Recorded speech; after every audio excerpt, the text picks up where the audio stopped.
Mine damer og herrer, jeg tør godt vide med, at Mette Frederiksen hun bliver den næste statsminister, at hun får formår i os. Og nu skal jeg høre, hvorfor. Fordi i dag der vil vi gennemgå ugens måling, som kommer fra Voxmeter hver mandag. Og det vi kan se, som er meget interessant, det er, at her har vi alle partierne og deres nyeste måling. Den streg, der er længst til højre, er den nyeste måling. Her kan vi se et nemt overblik over, hvordan det går for diverse partier. Hvis vi kigger på Socialdemokratiet til at starte med, så kan vi se hele tidslinjen her. Der er under corona her, hvor at Socialdemokratiet med Frederiksen er utrolig populær. Så falder den, så har vi den nye regering, der kommer til her omkring.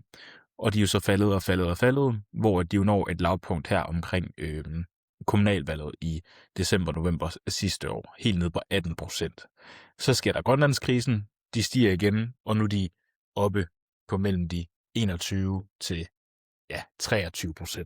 Det kan jo også svinge lidt med målingerne i et par procentpoint. Der er en fejlmarken på, hvad er det? Helt under 2%. Eller. Det der er, som er interessant i forhold til den her analyse, og hvorfor at jeg tror på, at Mette Frederiksen hun bliver den næste danske statsminister igen, det er, hvis vi kigger på rød og blå blok. Så hvis vi kigger på rød blok her og blå blok her, så kan vi se, at hvis vi omdanner det til mandater, så lige nu så har rød blok 81 mandater, og blå blok har 82 mandater. Og så tænker I nok, for I ved jo godt, jamen det kræver 90 mandater for at kunne have et flertal.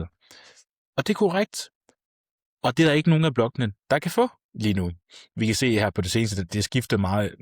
For et par måneder siden havde blå blok flertal i sig selv, og for et par uger siden havde rød blok næsten flertal i sig selv.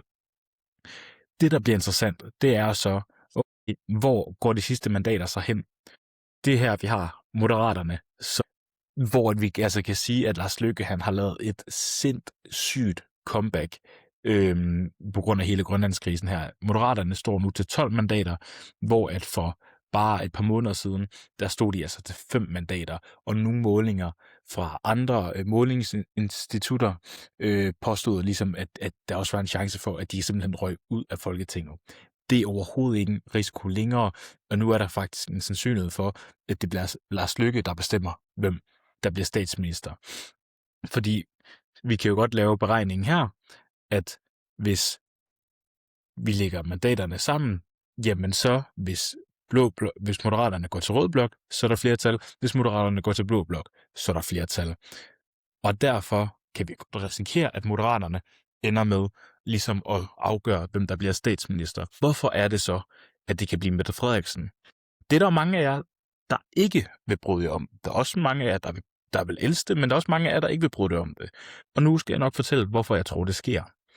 Det er fordi, vi ser på Borgernes Parti her, som er Lars Boje Mathiesen. De står lige nøjagtigt til at komme ind. Hvis ikke de kommer ind, så kan vi gå ned her til Blå Blok. Hvis ikke de kommer ind, så vil de stadigvæk de får nok omkring 1,8 til 2,1% af stemmerne. Hvis de kommer under 2%, så vil Blå Blok jo miste 4 mandater, og de vil ikke miste 4 mandater, men de vil miste nogle mandater, og de vil så blive fordelt ud over de øvrige partier jo. Hvis de ikke kommer ind, så vil Rød Blok få flere mandater, fordi at de sjovt nok ikke kommer ind, og det vil betyde, at den ligesom ligger til Mette Frederiksens fordel at få statsministerposten. Hvis Borgernes Parti kommer ind med de 4 mandater, de står til lige nu, så vil Blå Blok komme op på 86 mandater, så mangler de altså stadigvæk 4 mandater for at kunne danne sig et flertal. Det vil sige, at de har stadigvæk brug for Moderaterne. Dertil skal vi huske, at Morten Messerschmidt fra Dansk Folkeparti, som står for lige nu, ser det ud til 10 af mandaterne for Blå Blok, han har sagt, at han ikke vil indgå en regeringssamarbejde med Lars Løkke Rasmussen, ligesom at Lars Boje Mathiesen fra Borgernes Parti er meget svært ved at forestille sig, at han indgår et samarbejde med Lars Løkke Rasmussen. Det vi skal huske på, det er, at der er rigtig stor forskel på Moderaterne, som ligger i midten, lidt til højre for midten. De er lilla, de er blanding af blå og rød, men de er trods alt mest blå.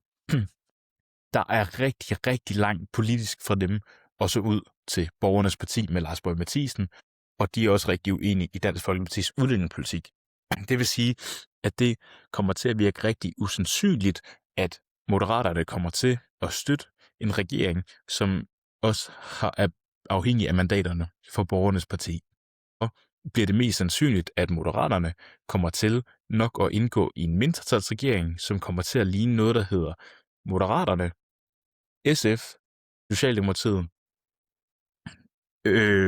og måske et tredje parti. Og det vil nok blive en mindretalsregering, men det vil være en regering, hvor samarbejdet kunne fungere godt, fordi det er også urealistisk at se for eksempel Socialdemokratiet og Enhedslisten gå i regering sammen. Det, mine damer og herrer, det er grundlaget for, til hvorfor jeg tror, at Mette Frederiksen hun bliver statsminister igen.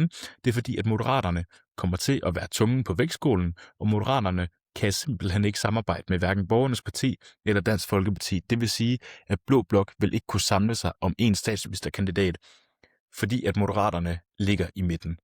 Det, mine damer og herrer, det var analysen herfra. Vi ses igen på mandag til en ny udgave af ugens måling, hvor at vi gennemgår de ugenlige meningsmålinger, der er for dansk politik. Tak skal I have. Husk at subscribe og give kanalen et like, og så må I have en rigtig god dag.